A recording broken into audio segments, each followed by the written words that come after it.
The UFC has taken over the city of Toronto with the majority of the roster in town for UFC 129 and the Fan Expo. Heavyweight Brendan Schaub and lightweight Sherk and Spencer Fisher were special guests on Wednesday night at a Fight Network industry party and are loving the reception from the Toronto fans. It's just different here. You know, I think the people of Toronto are a lot more educated on MMA, and they really embrace it as their own. So it's a pleasure to be here. The reaction's always been phenomenal, just for myself being here.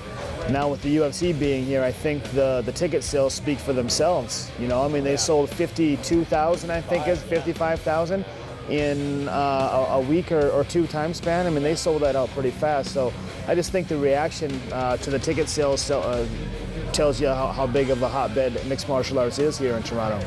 The main event Saturday, featuring welterweight champion George St. Pierre and Jake Shields, is a hot debate amongst fans and fighters alike, as St. Pierre looks to make the sixth defense of his welterweight gold against a challenger who has not been defeated in over 6 years. I think George St. Pierre is the best in the world at 170 right now, and I think in order for Jake Shields to prove that he is, he's going to have to do just that and beat him. So I know it's a tough one to call, but I think that you have to go with the champion. Man, George is a different animal, a different breed. Not only is he a fantastic fighter and has a fighter's heart, but he's also the best athlete in the UFC. So I don't see how Jake's going to win. I never count him out, but I'm team George St. Pierre all the way, and I see him TKOing Jake in the 4th round. Jake Shields hasn't been beaten in, I think, 5 or 6 years, I believe. He's beaten a who's who list of top tier fighters, and same thing with George St. Pierre. The guy hasn't been beaten since like 06, I believe. Beaten a who's who, cleaned out the welterweight division, and Jake Shields the last guy he's got to beat. UFC 129 will also feature the retirement of 2-division champion and UFC Hall of Famer Randy Couture. These guys defied all the odds, you know, came in there and did the things he wasn't supposed to be able to do. So.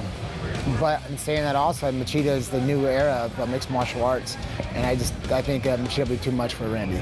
This Friday and Saturday, the UFC will present their Fan Expo, which has previously been held in Las Vegas, Boston, and London, England, and is a must for any fight fan. You know, the Expo, literally, I think that's what makes the UFC so unique. You get to meet all your favorite fighters. I mean, you name it, they're going to be at the Expos. These Expos are huge. So if you have a favorite fighter, get to the Expo, because I guarantee he's going to be there. All the fighters that are in town, I think I would imagine pretty much every fighter under contract would be here for this event. This is going to be the biggest one they've ever done. So I think if you're a fan, now's the time to come out and say hi to all the fighters. Over 55,000 fans will take in UFC 129 Saturday night at the Rogers Center, setting a new live gate and attendance record for North American mixed martial arts, and is expected to put $40 million into the Ontario economy when all is said and done. I've been saying for 10 years that mixed martial arts is a sport of the future. I saw this coming a long time ago. I wasn't sure if I was going to be a part of this era. I'm real glad that I've been able to. You know, the sport took off back in 2005, since The Ultimate Fighter won. So I saw it coming a long time ago. I'm just real fortunate to be a part of it at this point in time.